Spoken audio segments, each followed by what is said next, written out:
কেউ না চাইতেই তার ভালোবাসার মানুষকে পেয়ে যায়, আর কেউ হাজার চাওয়ার পরেও ভালোবাসার মানুষটাকে পায় না। আজকের গল্পটা একটা ভাইয়াটা আমার পেজে মেসেজ দিয়ে তার স্টোরিটা শেয়ার করছিল। তো ভাইয়াটার হয়ে আমি সবাইকে স্টোরিটা বলে শোনাবো।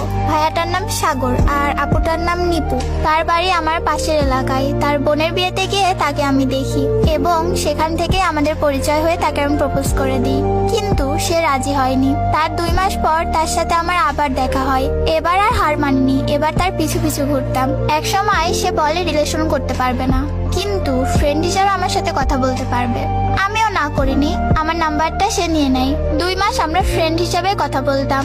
তাকে আমার আরো ভালো লেগে যায়, মায়ায় পড়ে যায় তার। আমি মনে হতো তারও আমাকে ভালো লাগে, তাই আর দেরি না করে তাকে বলেই ফেলি আমরা আর ফ্রেন্ড থাকতে পারবো না, আমাদের সম্পর্কটা ভালোবাসার নাম দিতে চাই।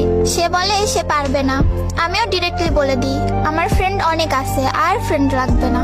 আমি তোমার মায়ায় পড়ে গেছি, তার থেকে ভালো মায়াটা না বাড়াই, আমরা কথা বলাটাই বাদ দিয়ে দিই। আমাদের কিছুদিন কথা বলা অফ থাকে। সে আমাকে হঠাৎ একদিন ফোন দিয়ে কান্নাকাটি করতে করতে বলে আমি তোমার সাথে রিলেশনে যেতে পারবো না, আমাদের সম্পর্ক কখনোই আমাদের ফ্যামিলি থেকে মানবে না।